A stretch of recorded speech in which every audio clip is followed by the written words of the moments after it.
공정한 스포츠는 어디로 갔나요? 하얼빈 동계 아시안게임의 쇼트트랙 경기장에서 논란의 장면이 속출하고 있습니다. 쇼트트랙 남자 500m 결승에서 알 수 없는 장면이 포착되고 경기 결과는 충격적이었습니다. 그리고 다음 날 5000m 계주를 보고 전 세계 사람들은 충격을 받고 전문가들마저 한숨을 쉬게 되는데요. 도대체 하얼빈에서는 어떤 일이 일어난 걸까요? 안녕하세요. 저는 미국 스포츠 전문지 스포츠 인사이트의 나일라 윌슨입니다. 주로 동계 스포츠를 담당하고 있으며 이번에 2025 하얼빈 동계 아시안게임을 취재하기 위해 중국에 왔어요. 하얼빈 공항에 도착하자마자 세계 각지에서 온 수많은 기자들이 눈에 띄었죠. 아시아 국가들의 기자들은 당연히 많았지만 저처럼 유럽과 북미에서 온 기자들도 상당수였어요. 동계 스포츠의 강국인 한국과 중국의 경기를 실시간으로 전달하기 위해서죠. 이번에도 논란이 있지 않을까요? 독일의 한 기자가 먼저 입을 열었어요. 우리는 프레스센터에서 첫 모임을 가졌는데 대부분의 기자들이 비슷한 우려를 하고 있더군요. 2022년 베이징 동계올림픽을 잊을 수가 없죠. 캐나다 기자의 말에 많은 이들이 고개를 끄덕였어요. 당시 쇼트트랙 경기에서 중국 선수들이 받았던 유리한 판정들이 큰 논란이 되었거든요. 특히 남자 1000m 준결승에서 헝가리의 샨도르 류리우 샤올린이 중국 선수와의 접촉 이후 실격당한 사건은 지금도 회자되고 있죠. 2018년 평창 동계올림픽과는 확연히 달랐어요. 영국의 한 베테랑 기자가 말을 이어갔죠. 평창에서는 판정 논란이 거의 없었는데 베이징에서는 거의 매 경기마다 논란이 있었으니까요. 일본 기자는 2022년 항저우 아시안게임의 사례를 들며 이야기를 했어요. 체조 경기에서 중국 선수들이 받은 점수에 대해 많은 의문이 제기됐었죠. 심지어 일부 심판들은 항의하다가 퇴장당하기도 했고요. 대화는 자연스럽게 과거 중국에서 열린 국제대회들로 이어졌어요. 2008년 베이징 올림픽의 체조 경기, 2015년 베이징 세계 육상 선수권의 판정 논란, 그리고 최근의 베이징 동계올림픽까지 중국에서 열리는 국제대회마다 끊이지 않았던 판정 시비들이 하나둘 회자됐죠. 문제는 이런 논란들이 단순한 의심이 아니라는 거예요.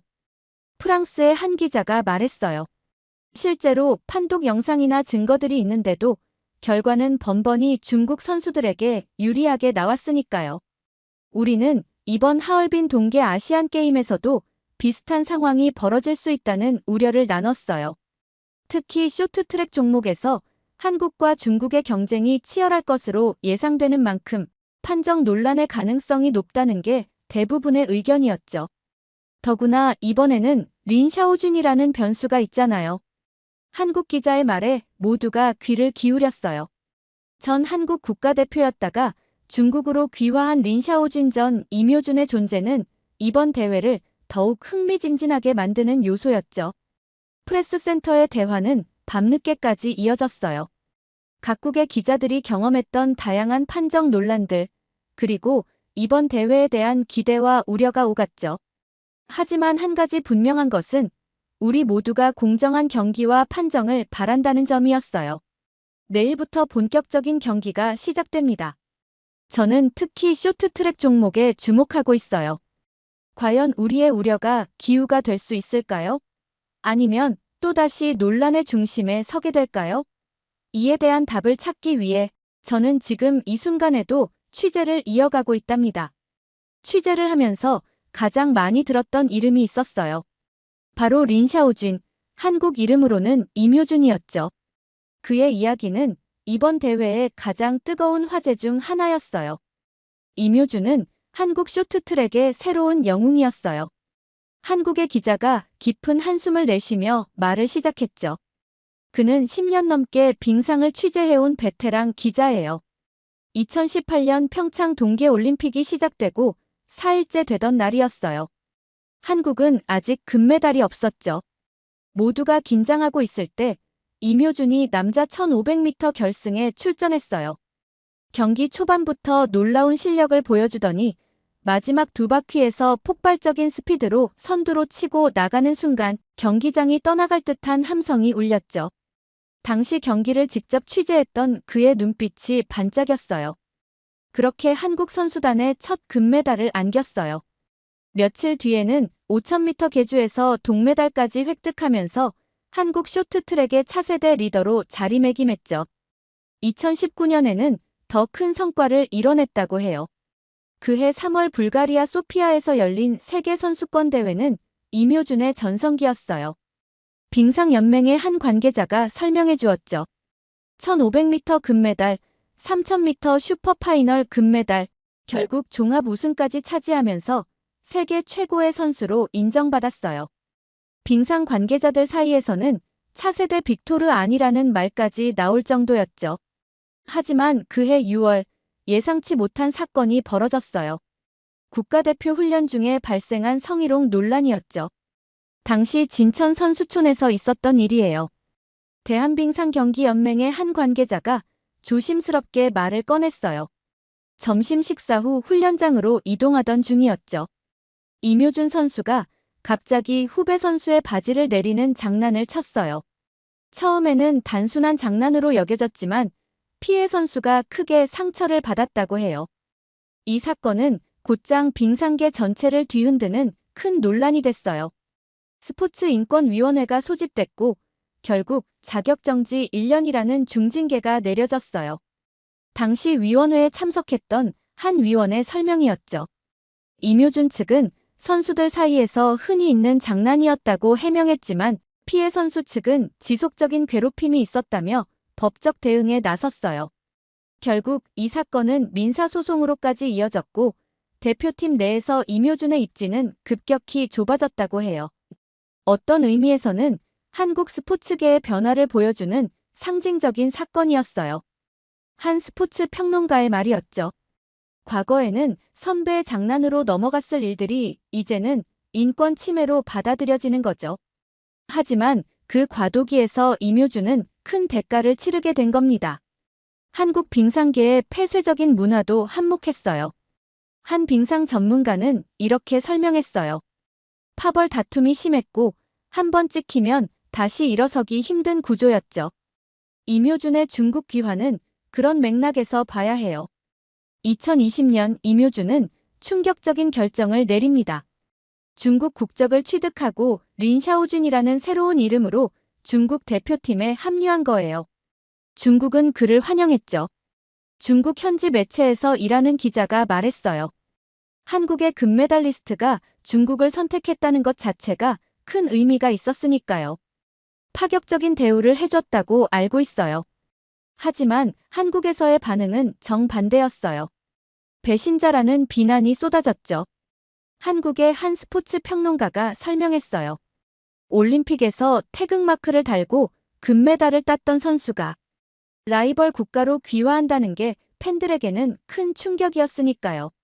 린샤오쥐는 2022년 베이징 동계올림픽에는 출전하지 못했지만 이후 국제대회에서 꾸준히 좋은 성적을 내며 중국 쇼트트랙의 간판 선수로 자리 잡았어요. 이번 하얼빈 대회가 중요한 시험대가 될 거예요. 린샤오쥐는 자신의 선택이 옳았다는 것을 증명하고 싶어 하니까요.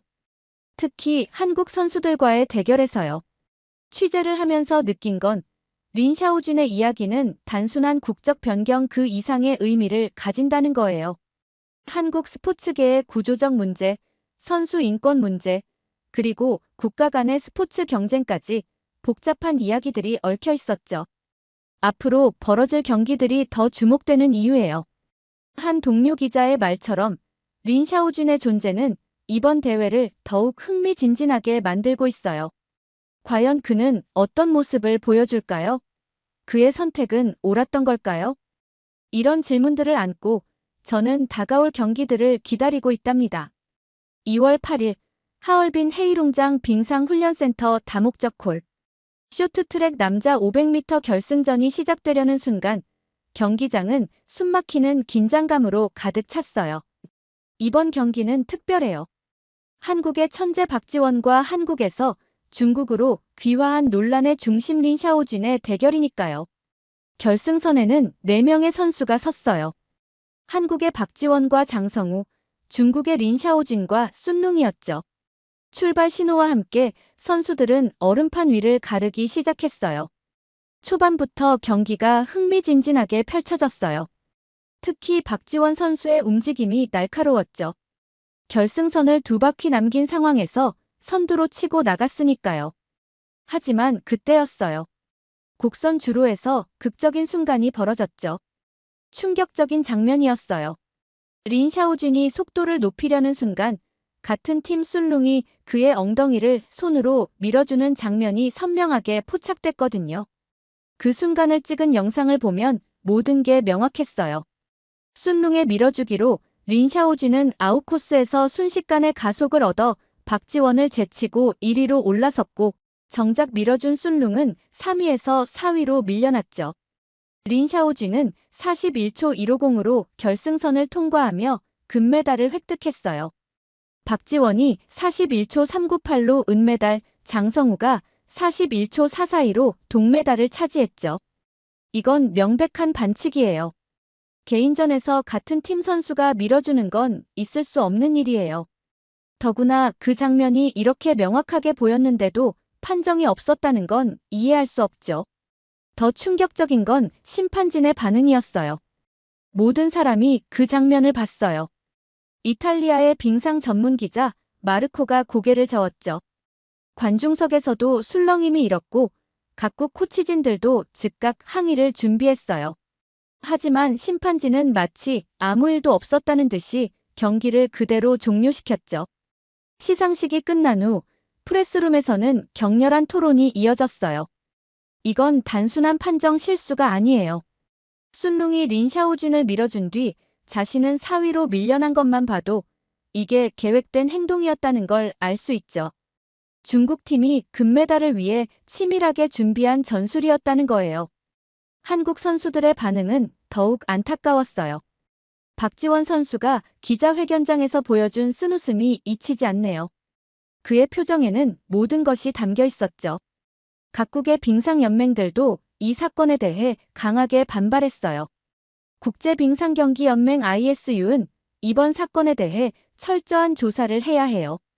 캐나다 빙상연맹의 대변인이 공식 성명을 발표했죠. 이런 식의 편파 판정이 계속된다면 쇼트트랙이라는 종목 자체의 신뢰도가 무너질 수 있어요. 하지만 중국 측의 반응은 달랐어요. 어떤 반칙도 없었다는 게 그들의 입장이었죠. 오히려 서양 언론들이 중국의 성공을 시기해서 문제를 만들고 있다고 주장했어요. 취재를 마치며 든 생각은 이번 사건이 단순한 판정 논란을 넘어 국제 스포츠계에 깊은 고민거리를 던져주고 있다는 거예요. 과연 이대로 괜찮을까요? 이 경기 이후 각국의 전문가들은 강도 높은 비판을 쏟아냈어요. 이런 판정이 계속된다면 쇼트트랙은 올림픽 종목에서 제외될 수도 있어요. IOC 자문위원을 지낸 토마스가 우려를 표명했죠. 공정성이 의심되는 판정이 반복되면 결국 그 종목의 신뢰도가 무너지게 되니까요. 특히 중국에서 열리는 국제대회의 판정 문제를 지적하는 목소리가 컸어요. 베이징 동계올림픽부터 지금까지 중국에서 열리는 대회마다 이런 일이 반복되고 있어요. 이제는 정말 심각하게 고민해봐야 할 때가 됐죠. 과연 중국에서 국제대회를 계속 열어도 되는 걸까요? 경기가 끝난 후 프레스룸은 한동안 무거운 침묵에 휩싸였어요. 우리가 우려했던 일이 현실이 된 순간이었죠. 하지만 이것은 시작에 불과했어요. 더 큰 논란이 될 5000m 계주 경기가 기다리고 있었으니까요. 500m 결승의 충격이 채 가시기도 전에 5000m 계주 결승이 시작됐어요. 중국, 일본, 카자흐스탄, 그리고 한국의 4개국이 결승에 올랐죠. 한국 대표팀의 면면이 화려해요. 독일의 빙상 전문 기자 한스가 설명했어요. 박지원, 장성우, 김태성, 박장혁 모두가 세계적인 선수들이죠. 첫 주자로 나선 박장혁이 힘차게 출발했어요. 한국의 출발이 좋네요. 박장혁 선수가 초반부터 공격적으로 나가면서 선두권을 형성하고 있어요.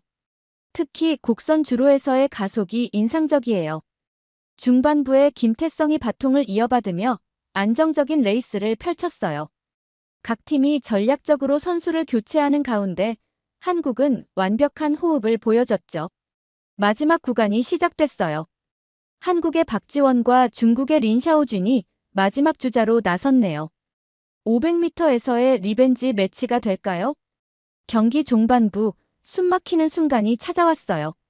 마지막 주자로 나선 박지원이 완벽한 타이밍에 치고 나가며 인코스를 잡았죠. 그의 움직임은 매우 자연스러웠고 쇼트트랙에서 흔히 볼 수 있는 정상적인 인코스 진입이었어요. 박지원 선수의 인코스 진입이 아주 깔끔했어요. 전형적인 교과서적 주행이었는데 바로 그때였어요. 린샤오준이 갑자기 좁은 틈을 비집고 들어오려 했고 두 선수 사이에 접촉이 일어났죠. 린샤오준은 균형을 잃고 비틀거리다 뒤로 밀려났어요. 이건 전적으로 린샤오준의 무리한 진입이었어요. 이미 박지원이 자리를 잡은 상황에서 들어올 수 있는 공간이 전혀 없었거든요. 무리하게 들어오다가 자초한 접촉이었죠. 이 혼란 속에서 카자흐스탄 대표팀이 기회를 놓치지 않았어요. 그들은 재빨리 빈 공간을 파고들어 선두로 나섰고 결국 결승선을 가장 먼저 통과했죠. 한국이 2위, 중국이 3위로 뒤를 이었어요. 그런데 갑자기 심판진이 모니터를 들여다보기 시작했어요. 놀랍게도 그들은 박지원의 팔 동작에 문제가 있다며 한국팀의 실격을 선언했죠. 이건 정말 이해할 수 없는 판정이에요. 쇼트트랙에서 인코스를 잡을 때 팔을 약간 벌리는 건 지극히 당연한 거예요. 그건 자리 선점을 위한 기본적인 동작이에요. 오히려 린샤오준이 들어올 수 없는 공간에 무리하게 진입하려 한 게 더 큰 문제죠. 특히 앞서 있었던 500m 경기와 비교하면 이 판정이 얼마나 모순적인지 더욱 명확해져요. 500m에서는 중국 선수가 동료에게 밀림을 받아 금메달을 딴 게 문제가 안 됐는데 이번엔 정상적인 레이스 장면을 문제 삼다니. 이런 판정이라면 앞으로 어떤 선수가 중국에서 열리는 대회에서 공정한 경쟁을 기대할 수 있을까요? 시상식이 끝난 후 프레스룸에서 만난 각국 기자들의 표정이 심각했어요. 이제는 정말 대책이 필요해요. 중국에서 열리는 국제대회마다 이런 일이 반복되는 건 스포츠 정신을 심각하게 훼손하는 일이에요. 한국 대표팀 선수들은 묵묵히 경기장을 떠났어요. 그들의 뒷모습에서 허탈감과 분노가 느껴졌죠. 수년간의 노력이 불공정한 판정 하나로 물거품이 된 순간이었으니까요. 오늘의 판정은 단순히 메달 하나를 잃은 게 아니에요. 네덜란드의 스포츠 심리학자 요한이 말했어요. 선수들의 꿈과 희망, 그리고 스포츠에 대한 순수한 열정까지 앗아간 거죠. 판정 직후 한국의 주요 포털 사이트와 스포츠 중계 플랫폼의 실시간 댓글창이 폭발했어요. 실시간 댓글을 보는 게 가슴 아팠어요. 우리 선수들 피땀 흘려 준비한 걸 이렇게 허무하게. 중국에서 열리는 대회는 이제 아예 참가하지 말자. 박지원 선수 울지 마요. 당신이 진정한 승자입니다. 쇼트트랙 심판진들 자격 박탈해야 합니다. 더 이상 중국에서 국제대회 열면 안 됩니다. 분노와 실망감이 가득한 댓글들이 실시간으로 올라오고 있었어요. 특히 인상적인 건 단순히 분노만 표출하는 게 아니라는 거예요. 많은 한국 국민들이 구체적인 영상 분석과 함께 이 판정이 얼마나 부당한지 논리적으로 설명하고 있어요. 심지어 국제빙상경기연맹에 공식 항의하자는 서명운동까지 시작됐더군요. 전 세계 쇼트트랙 팬들도 한국 팬들의 분노에 공감하고 있었어요. 정정당당하게 승부하자는 스포츠 정신은 어디로 간 걸까요? 더 이상 중국의 이런 행태를 용납해선 안 됩니다. 각국의 팬들도 SNS를 통해 한국 선수들을 향한 지지와 위로의 메시지를 보내고 있었죠. 이제는 심판진에 대한 전면적인 조사가 필요해요. 국제스포츠 중재재판소 CAS 자문위원을 지낸 마크 윌리엄스가 강조했어요. 특히 중국에서 열리는 국제대회의 심판 선정 과정부터 철저히 들여다봐야 합니다. 실제로 여러 전문가들이 중국 대회의 심판진 구성에 대해 의문을 제기하고 있었어요. 이번 대회의 심판진 구성을 보면 이해할 수 없는 부분이 많아요. 전 국제빙상경기연맹 ISU 기술위원이었던 토마스 핸더슨이 설명했어요. 특히 주요 경기의 심판진 중 상당수가 중국과 밀접한 관계가 있는 인물들이에요. 이건 명백히 이해충돌의 소지가 있는 상황이죠. 스포츠 윤리 전문가들도 목소리를 높였어요. 중국에서 열리는 국제대회마다 반복되는 편파 판정에는 분명 구조적인 문제가 있어요. 심판 선정 과정의 투명성 확보, 심판진의 국적 다양화, 그리고 무엇보다 판정에 대한 명확한 책임 소재 규명이 필요해요. 특히 전직 심판들의 증언이 충격적이었어요. 중국 대회에서는 심판들이 상당한 압박을 받아요. 익명을 요구한 전직 국제심판이 털어놓았죠. 직접적인 지시는 없더라도 미묘한 방식으로 중국에 유리한 판정을 유도하는 분위기가 있어요. 이를 거부하면 다음 대회의 심판 선정에서 배제되는 경우도 있죠. 저는 마지막으로 프레스룸에 모인 각국 기자들과 심도 있는 대화를 나눴어요. 20년 넘게 국제 스포츠를 취재해온 베테랑 기자들은 중국의 판정 문제가 이번이 처음이 아니라고 입을 모았죠. 2008년 베이징 올림픽으로 거슬러 올라가 봐야 해요. 영국 가디언지의 스포츠 전문 기자 존이 말했어요. 당시 체조 경기에서 중국의 허전히 불공정한 판정으로 금메달을 획득했죠. 미국의 나스티아 리우킨이 사실상 더 높은 점수를 받아야 했다는 게 전문가들의 중론이었어요.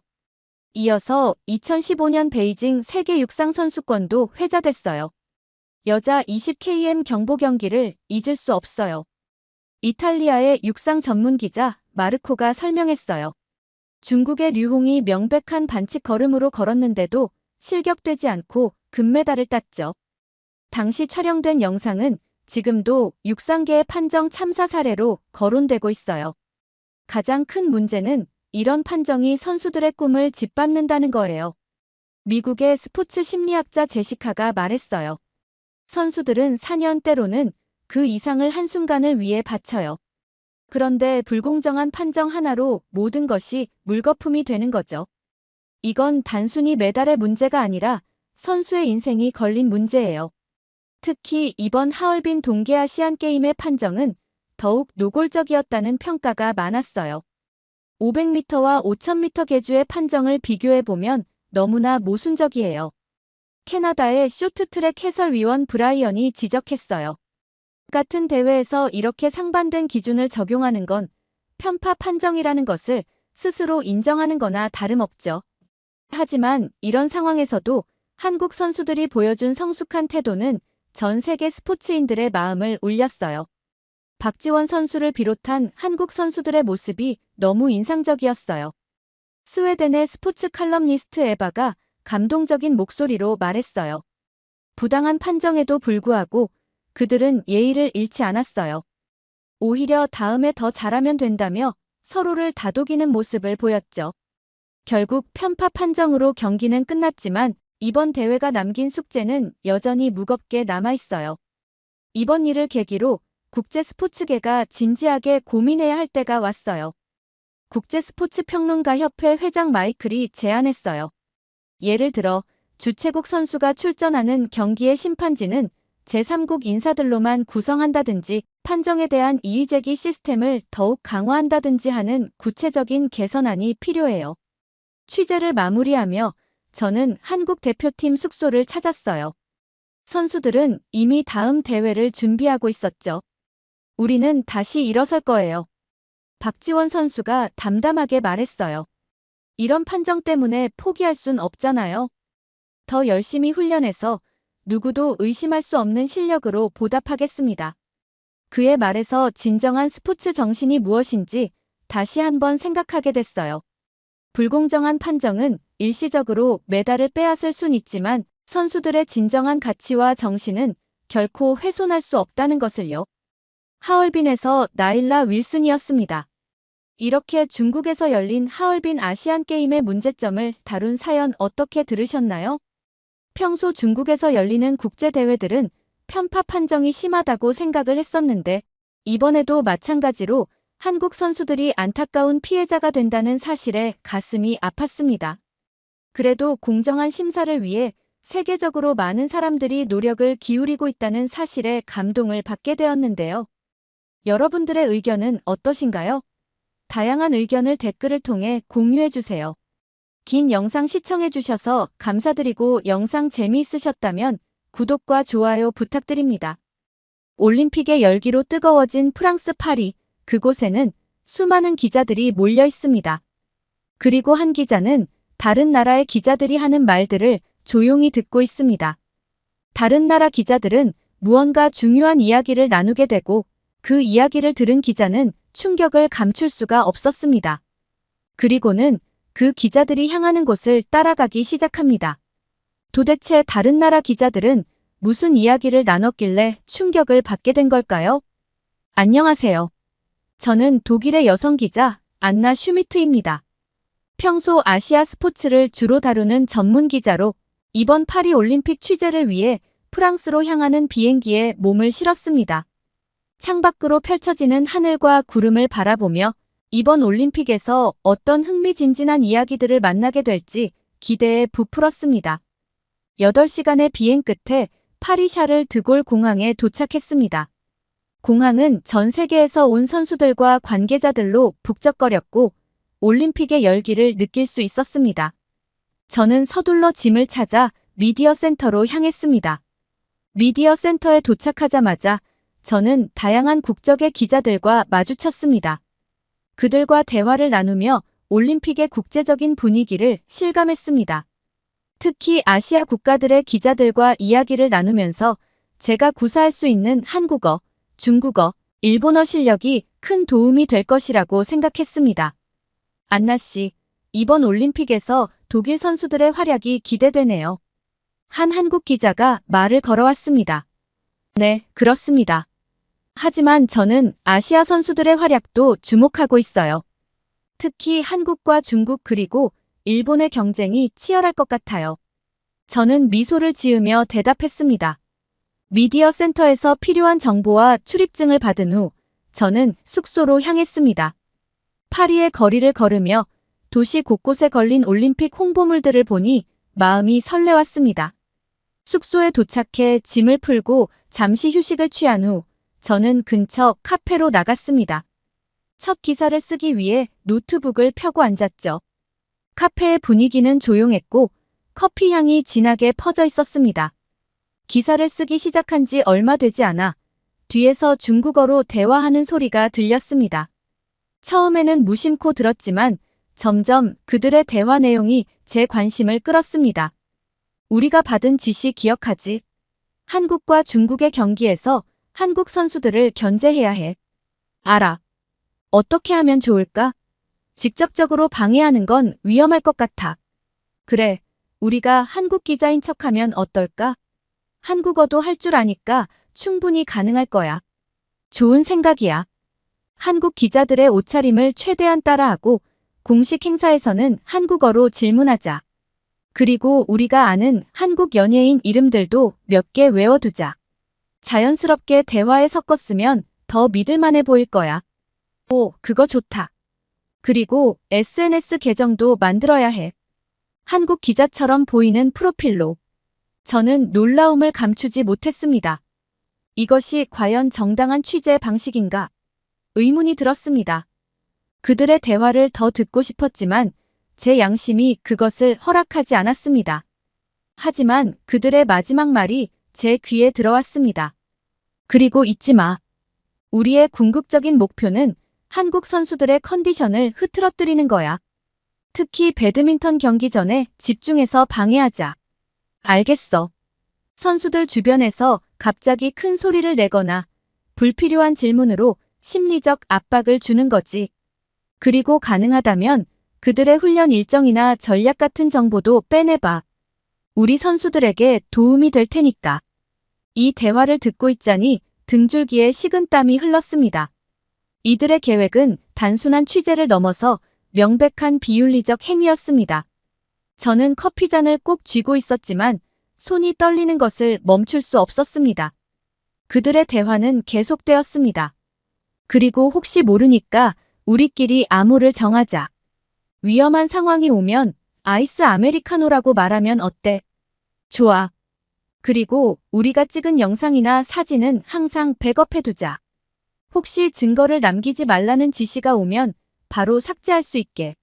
저는 더 이상 듣고 있을 수가 없었습니다. 조용히 자리에서 일어나 카페를 빠져나왔습니다. 밖으로 나오니 차가운 바람이 얼굴을 스쳤고 그제서야 제가 얼마나 긴장하고 있었는지 깨달았습니다. 이 정보를 어떻게 해야 할지, 누구에게 알려야 할지 결정하기 어려웠습니다. 기자로서의 윤리와 공정한 경쟁에 대한 신념 사이에서 갈등했습니다.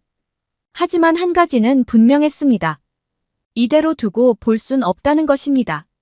카페를 나와 숙소로 돌아가는 길, 저는 깊은 고민에 빠졌습니다. 이 정보를 어떻게 해야 할지, 누구에게 알려야 할지 결정하기 어려웠습니다. 기자로서의 윤리와 공정한 경쟁에 대한 신념 사이에서 갈등했습니다. 숙소에 도착해 침대에 누웠지만 잠은 오지 않았습니다. 머릿속에서는 계속해서 그 대화가 맴돌았고 앞으로 일어날 수 있는 상황들을 상상하게 되었습니다. 결국 저는 결심했습니다. 이 사실을 그냥 넘어갈 수는 없다고 판단했습니다. 하지만 어떻게 접근해야 할지, 누구에게 이 정보를 전달해야 할지 아직 확실하지 않았습니다. 다음 날 아침, 저는 일찍 일어나 미디어 센터로 향했습니다. 오늘부터 본격적인 취재가 시작될 것입니다. 그리고 저는 그 중국 기자들을 주시하기로 했습니다. 그들의 행동이 실제로 어떤 영향을 미칠지, 그리고 제가 어떤 역할을 해야 할지 지켜보기로 했습니다. 미디어 센터에 도착하자 여러 나라의 기자들이 이미 분주히 움직이고 있었습니다. 저는 깊은 숨을 내쉬며 생각했습니다. 이번 올림픽은 단순한 스포츠 행사가 아닌 것 같아. 여기서 펼쳐질 드라마를 모두에게 공정하게 전달하는 것이 내 역할이야. 이렇게 저의 파리 올림픽 취재가 시작되었습니다. 앞으로 어떤 일들이 펼쳐질지, 그리고 제가 어떤 선택을 하게 될지 아직 알 수 없지만 한 가지 확실한 것은 이번 올림픽이 제 기자 생활에 큰 전환점이 될 것이라는 점입니다. 미디어 센터에서의 첫날이 지나고 저는 그 중국 기자들의 행동을 주시하기 시작했습니다. 그들의 움직임은 점점 더 수상해졌고 저는 그들의 계획이 실제로 어떻게 진행되는지 지켜보기로 했습니다. 다음 날 아침, 저는 일찍 일어나 한국 배드민턴 선수들의 공식 훈련 일정을 확인했습니다. 기자들의 참관이 허용된 시간에 맞춰 훈련장으로 향했습니다. 그곳에서 저는 그 중국 기자들을 다시 마주쳤습니다. 그들은 완벽하게 한국 기자로 변장하고 있었습니다. 한국 스포츠 브랜드의 옷을 입고 마스크를 쓴 채 마이크를 들고 있었죠. 안녕하세요. 저는 KBS 스포츠의 김민수입니다. 그들 중 한 명이 유창한 한국어로 말했습니다. 저는 그들의 연기력에 놀랐지만 동시에 불편한 마음이 들었습니다. 훈련 참관 동안 그들은 끊임없이 한국 선수들의 동작을 촬영하고 메모를 했습니다. 특히 서브 동작이나 특정 전략에 집중하는 모습이 눈에 띄었습니다. 또 한국 코치진들과 선수들이 하는 대화를 엿듣는 모습까지 볼 수 있었습니다. 저는 그들의 행동이 단순한 취재를 넘어선다는 것을 직감했습니다. 훈련이 끝나고 선수들이 떠난 후 저는 그들이 서로 중국어로 대화하는 것을 들었습니다.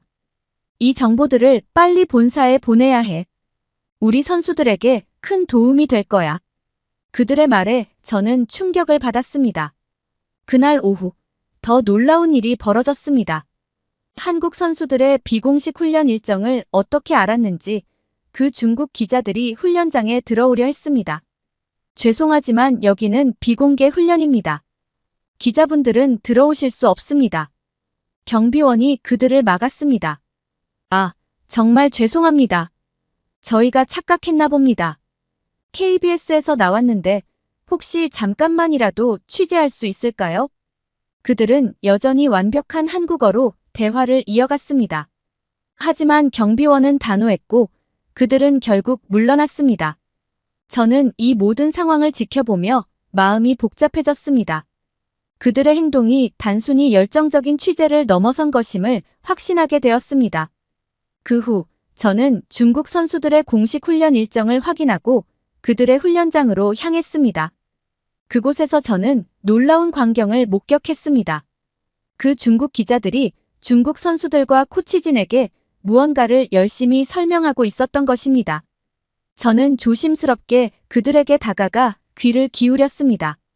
그들은 한국 선수들의 훈련 모습과 전략에 대해 상세히 보고하고 있었습니다.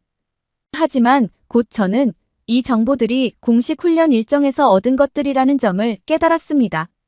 사실 이런 정보는 누구나 얻을 수 있는 것들이었고 선수들이나 코치진에게 특별한 도움이 될 만한 내용은 아니었습니다.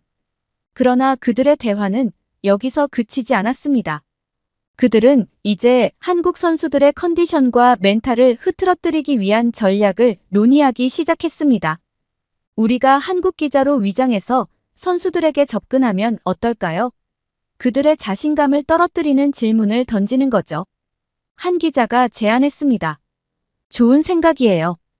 그리고 경기 직전에 갑자기 큰 소리를 내거나 불필요한 접촉을 해서 그들의 집중력을 흐트러뜨릴 수도 있겠어요.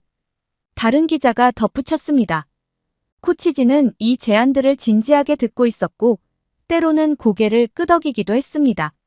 저는 이 광경을 보며 충격을 받았습니다.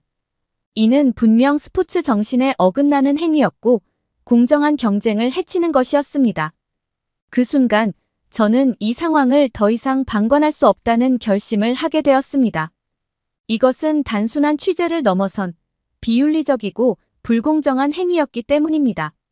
하지만 어떻게 이 문제를 해결해야 할지, 누구에게 알려야 할지 고민이 되기 시작했습니다. 훈련장을 나오면서 저는 깊은 생각에 빠졌습니다. 이번 올림픽이 단순한 스포츠 대회가 아닌 복잡한 이해관계와 전략이 얽힌 판이라는 것을 실감하게 되었습니다. 그리고 저의 역할이 단순히 경기 결과를 보도하는 것을 넘어 공정한 경쟁과 진정한 스포츠 정신을 지키는 것일 수도 있다는 생각이 들었습니다. 다음 날 저는 한국과 중국의 배드민턴 경기를 취재하기 위해 일찍 경기장으로 향했습니다. 도착하자마자 저는 그 중국 기자들이 이미 자리를 잡고 있는 것을 발견했습니다. 그들은 여전히 한국 기자로 위장하고 있었고 한국 선수들의 준비 과정을 집요하게 지켜보고 있었습니다. 경기 시작 전 선수들의 준비 운동 시간이 되자 그들은 재빨리 한국 선수들에게 다가갔습니다. 저는 그들의 행동을 주시하며 가까이 다가갔습니다. 안녕하세요. KBS 스포츠입니다. 오늘 경기에 대한 각오 한 말씀 부탁드립니다. 한 중국 기자가 어눌한 한국어로 질문을 던졌습니다.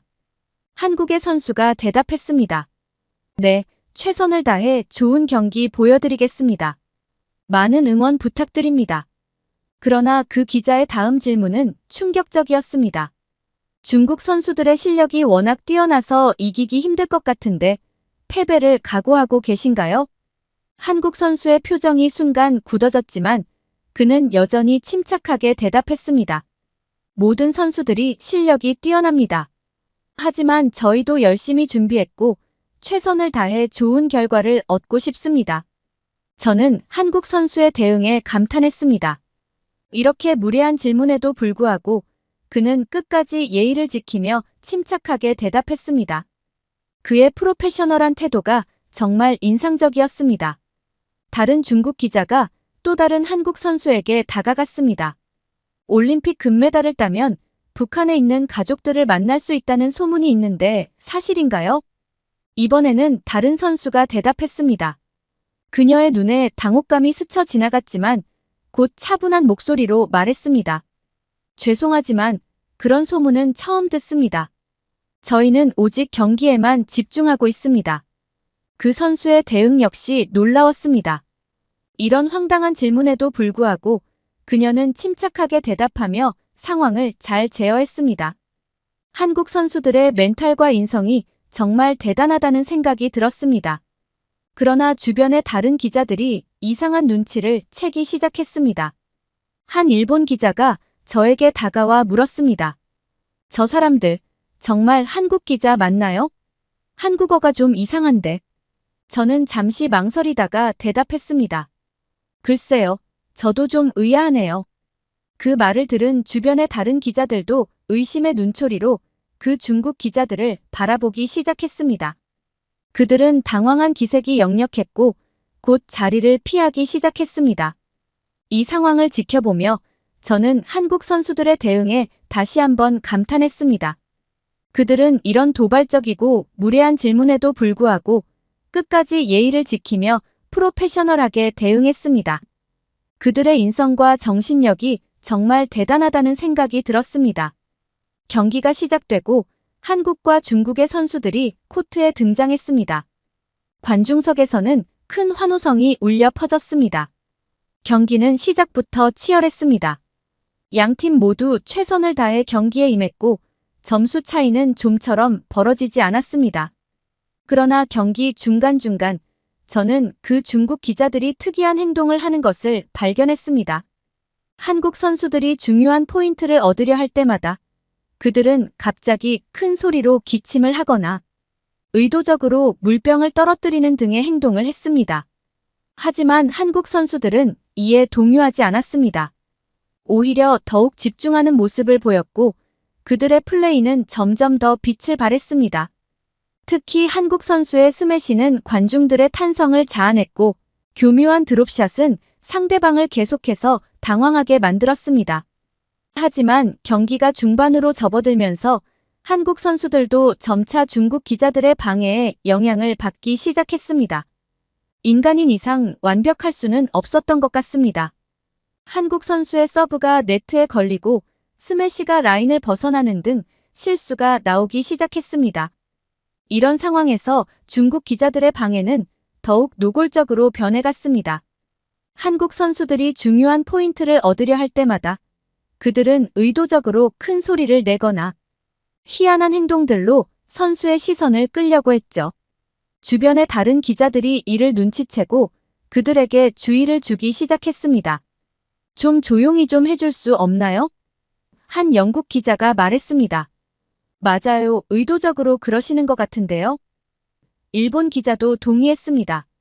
하지만 그들은 마치 듣지 못한 것처럼 행동했고 오히려 더 교묘한 방법으로 경기를 방해했습니다. 이런 상황 속에서 중국 선수들의 사기는 점점 올라갔고 그들은 연속해서 득점을 올리기 시작했습니다. 반면 한국 선수들은 점점 더 흔들리는 모습을 보였습니다. 한국 선수의 얼굴에 땀이 흘러내리고 호흡이 거칠어지는 것이 보였습니다.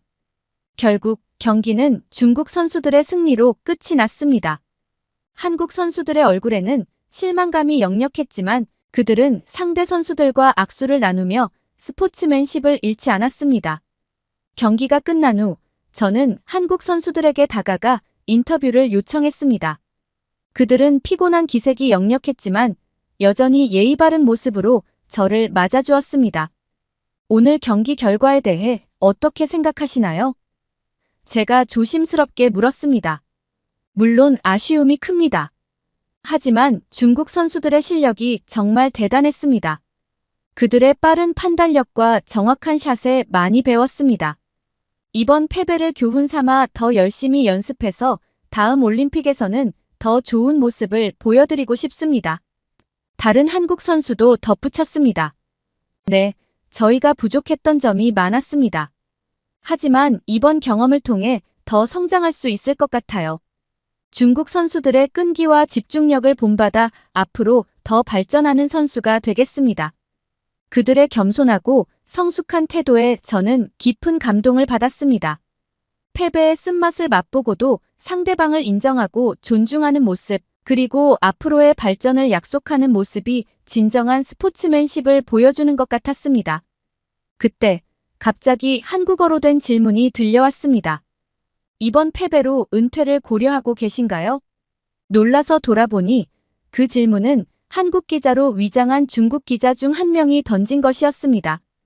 그의 질문에 한국 선수들의 표정이 순간 굳어졌습니다. 아직 은퇴를 생각할 나이는 아닌 것 같습니다. 오히려 이번 패배를 통해 더 열심히 훈련해야겠다는 동기부여가 됐습니다. 하지만 그의 목소리가 살짝 떨리는 것을 느낄 수 있었습니다. 다른 한국 선수의 눈가에 맺힌 눈물도 보였습니다. 그들은 끝내 감정을 참지 못하고 눈물을 터뜨리고 말았습니다. 그 순간 주변의 다른 기자들이 불편한 기색을 보이며 그 중국 기자들을 향해 항의하기 시작했습니다. 하지만 그들은 이미 빠른 걸음으로 자리를 떠나고 있었습니다. 순식간에 그들의 모습은 사라져버렸고 남은 사람들은 당황한 표정으로 서로를 바라보았습니다. 저는 눈물을 흘리는 한국 선수들을 바라보며 깊은 연민을 느꼈습니다. 동시에 그들의 강인한 정신력과 품격에 다시 한번 감동받았습니다. 극한의 상황에서도 예의를 잃지 않고 상대방을 존중하는 모습은 진정한 챔피언의 자질이라고 생각했습니다. 인터뷰를 마치고 호텔로 돌아오는 길, 저는 오늘 있었던 일들을 정리해 보았습니다. 경기장에서 벌어진 불공정한 행위들, 그리고 그 속에서도 흔들리지 않고 최선을 다한 선수들의 모습, 그리고 패배 후에도 상대를 인정하고 미래를 향해 나아가려는 그들의 태도. 이 모든 것이 올림픽 정신의 진정한 의미를 보여주는 것 같았습니다. 그때 제 앞에서 걸어가는 두 명의 남자가 눈에 띄었습니다. 그들은 바로 그 중국 기자들이었습니다. 저는 무의식적으로 걸음을 늦추고 그들의 대화에 귀를 기울였습니다. 오늘 계획대로 잘 됐어. 한국 선수들 완전히 흔들어놨지?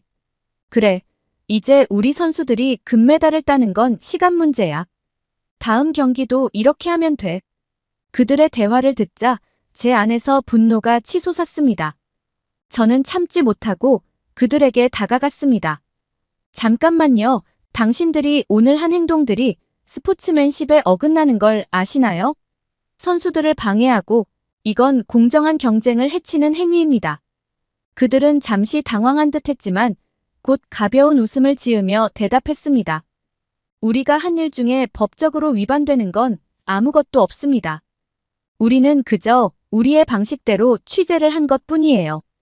하지만 그건 윤리적으로 옳지 않습니다. 제가 반박했습니다. 윤리요? 올림픽은 경쟁입니다. 우리는 그저 우리나라 선수들을 돕기 위해 최선을 다한 것뿐이에요. 당신도 알잖아요. 이런 일들이 법적으로 문제가 되지 않는다는 걸. 그들의 말에 저는 할 말을 잃었습니다. 그들 말대로 그들이 한 행동들은 비록 윤리적으로는 문제가 있을지 몰라도 법적으로는 아무런 문제가 되지 않았습니다. 저는 깊은 한숨을 내쉬며 그들에게서 등을 돌렸습니다. 그들의 행동을 막을 수 있는 방법이 없다는 사실에 무력감을 느꼈습니다. 호텔로 돌아오는 길, 저는 이번 사건을 어떻게 다뤄야 할지 고민에 빠졌습니다. 법적으로는 문제가 없지만 분명 윤리적으로는 옳지 않은 이 상황을 어떻게 해결할 수 있을까요? 그리고 이런 상황에서 제가 할 수 있는 역할은 무엇일까요? 이런 생각들을 안고 호텔방으로 들어서며 저는 이번 올림픽 취재가 제가 예상했던 것보다 훨씬 더 복잡하고 도전적인 과제가 될 것임을 깨달았습니다. 호텔방에 들어선 저는 창밖을 바라보며 깊은 생각에 잠겼습니다. 올림픽에 참가한 선수들이 이 순간을 위해 흘린 땀과 노력이 떠올랐습니다. 4년이라는 긴 시간 동안 그들이 감내한 고통, 포기하고 싶은 순간들을 이겨낸 의지, 그리고 꿈을 향한 끊임없는 도전. 그들의 노력을 헛되게 하는 불공정한 행위들을 그냥 넘어갈 순 없다는 생각이 들었습니다. 비록 법적으로는 문제가 없을지 모르지만 스포츠의 진정한 가치와 올림픽 정신을 지키는 것도 우리의 몫이 아닐까요? 저는 노트북을 펴고 글을 쓰기 시작했습니다. 단순히 경기 결과만을 전하는 것이 아니라 선수들의 노력과 열정, 그리고 그들이 마주한 도전들에 대해 써내려갔습니다. 동시에 스포츠 윤리와 공정성에 대한 문제도 조심스럽게 제기했습니다. 글을 쓰면서 저는 깨달았습니다. 제가 할 수 있는 일은 진실을 전하는 것입니다. 경기장 안팎에서 벌어지는 모든 일들을 있는 그대로 보도하고 독자들이 스스로 판단할 수 있도록 하는 것이 저의 역할이라고 말입니다. 밤이 깊어갈수록 저의 결심은 더욱 굳건해졌습니다. 이번 올림픽 취재를 통해 스포츠의 아름다움과 도전, 그리고 우리가 지켜나가야 할 가치들에 대해 세상에 알리겠다고 다짐했습니다. 창밖으로 보이는 파리의 밤하늘을 바라보며 저는 내일이 또 어떤 도전과 감동을 가져다 줄지 기대하게 되었습니다. 이것이 제 올림픽 취재의 진정한 시작이 될 것입니다. 이렇게 한국과 중국의 경기를 방해하는 중국 기자들의 사연 어떻게 들으셨나요? 4년간 흘린 선수들의 땀을 생각하니 저도 정말 가슴이 아파왔습니다. 그리고 승패를 떠나 기자들에게 예의를 갖추면서 상대팀을 존중하는 마음까지 갖춘 한국 선수들이 너무나 대단하다고 느꼈습니다. 남은 기간 한국 선수들이 올림픽에서 좋은 성과를 이루길 바라고 뒤에서 열심히 응원하겠습니다. 여러분들은 올림픽 경기 재밌게 시청하시고 계신가요? 다양한 의견을 댓글을 통해 공유해주세요. 긴 영상 시청해주셔서 감사드리고 구독과 좋아요는 영상 제작에 큰 힘이 됩니다.